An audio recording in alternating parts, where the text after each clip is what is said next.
ભરૂચના અંકલેશ્વરના એસટી ડેપોમાં બસ ચાલકની બેદરકારી સામે આવી છે। ડેપોમાં ઉભેલી બસને પાછળથી અન્ય બસે ટક્કર મારી।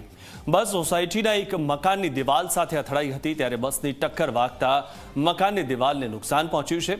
વારંવાર બનતી ઘટનાને પગલે મકાન માલિકમાં આક્રોશ જોવા મળ્યો છે। સમગ્ર ઘટનાના સીસીટીવી ફૂટેજ પણ સામે આવ્યા છે। ત્યારે બેદરકારીથી બસ હંકારતા જે બસ ચાલકો છે તેમના કારણે આ નુકસાન થયું છે અને આ રહેણાંક મકાન હતું તેની દિવાલને સીધી જઈને બસ અથડાઈ હતી। બસ એક મકાનની દિવાલ સાથે જઈને અથડાઈ। આજે સીસીટીવી દ્રશ્યમાં આખી ઘટના કેદ થઈ છે।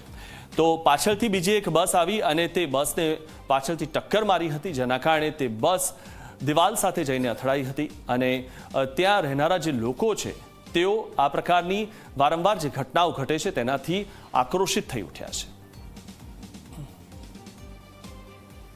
આ બસ પાર્ક કરેલી હતી ને પાછળથી ધમરાડથી આવતી બસ એ બસે પાછળથી અને આ બસને ટક્કર મારી।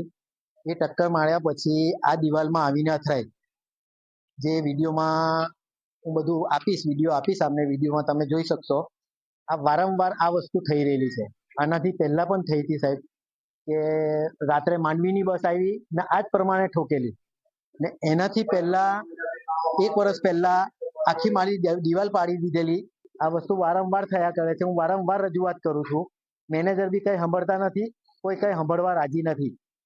ને હમણાં ધમરાડથી આવેલી બસ મને ડ્રાઈવર એવું કહે છે કે આ બ્રેક નથી લાગી।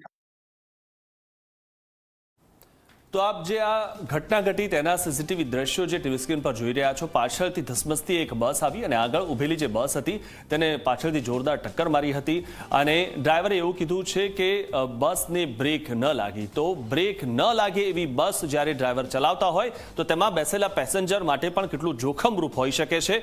એસટી અમારી સલામત સવારી એ પ્રકારનું જે વાક્ય છે તે આમાં ખોટું પુરવાર થઈ રહ્યું છે, કારણ કે એસટી બસમાં જો બ્રેક ન લાગતી હોય તો તેમાં બેસેલા જે મુસાફરો છે તેમના માટે આ ખૂબ જ જોખમરૂપ છે। સમગ્ર ઘટનાના સીસીટીવી ફૂટેજ સામે આવ્યા। પાછળથી એક બસે ટક્કર મારી અને આગળ ઊભેલી જે બસ હતી તે સીધી દિવાલ સાથે અથડાઈ હતી અને વારંવાર આ પ્રકારની ઘટનાઓ બને છે તેવું ત્યાંના રહેણાંક મકાનમાં રહેતા જે વ્યક્તિ છે તેવું કહી રહ્યા હતા અને તેઓ એ પણ કહી રહ્યા હતા કે જેના કારણે તે ખૂબ જ આક્રોશિત છે।